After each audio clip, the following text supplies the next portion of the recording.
Halo teman-teman, selamat datang kembali di Batalion 12, ruang pembahasan politik dan militer.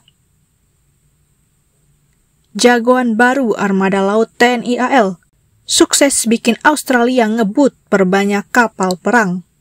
Indonesia kembali menorehkan sejarah dalam penguatan pertahanan maritimnya, dengan kedatangan KRI Brawijaya 320, kapal perang tercanggih dan terbesar di kawasan ASEAN. Kapal fregat multifungsi buatan galangan Fincantieri Italia ini resmi diserah terimakan kepada TNI Angkatan Laut pada 2 Juli 2025. Ini menandai lompatan teknologi alutsista Indonesia di tengah dinamika keamanan regional yang semakin kompleks. Dengan panjang 143 meter dan bobot penuh 6.270 ton, KRI Brawijaya 320 menjadi kapal perang terbesar yang dimiliki Indonesia. Kapal ini dirancang dengan konsep modular, memungkinkan penyesuaian misi, mulai dari operasional tempur hingga misi kemanusiaan. Beberapa fitur unggulannya meliputi persenjataan mutakhir, dilengkapi dengan meriam 127 mm, rudal Aster 30 untuk pertahanan udara, serta sistem anti kapal selam, sensor canggih, radar AC, Kronos, dan sonar canggih untuk deteksi ancaman udara, permukaan, dan bawah laut. Kapal perang ini memiliki kecepatan tinggi, sistem propulsi hybrid, memungkinkan kecepatan maksimal 31 knot, menjadikannya salah satu kapal tercepat di kelasnya. Di sisi lain, negara tetangga Australia tak mau kalah.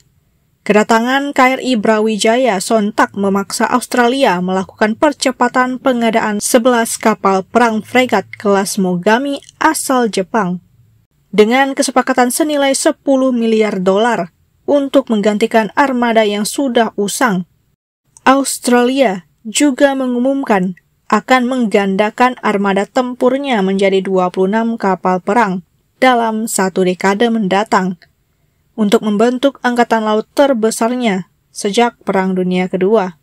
KRI Brawijaya 320 sendiri akan ditempatkan di Komando Armada 2 Surabaya untuk memperkuat pengawasan di wilayah strategis seperti Laut Natuna dan Selat Malaka.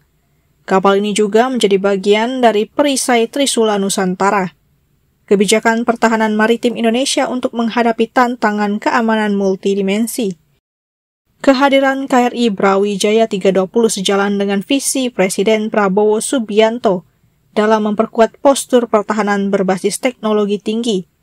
Kebijakan ini juga mendukung Astacita kedua, yaitu penguatan sistem pertahanan sekaligus mendorong ekonomi biru, swasembada pangan, dan energi terbarukan.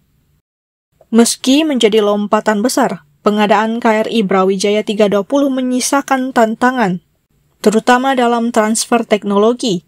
Kolaborasi dengan Fincantieri diharapkan bisa memperkuat kemampuan industri pertahanan dalam negeri. Kemudian operasionalisasi, di mana pelatihan personel dan integrasi sistem pertahanan harus terus ditingkatkan. Kemudian yang selanjutnya adalah tantangan dari segi pemeliharaan, yaitu biaya operasional kapal canggih perlu dikelola secara efisien. Setelah berlayar dari Pelabuhan La Spezia, Italia pada 29 Juli 2025, KRI Brawijaya 320 diperkirakan tiba di Surabaya pada 10 September 2025. Kehadirannya akan memperkuat diplomasi pertahanan Indonesia.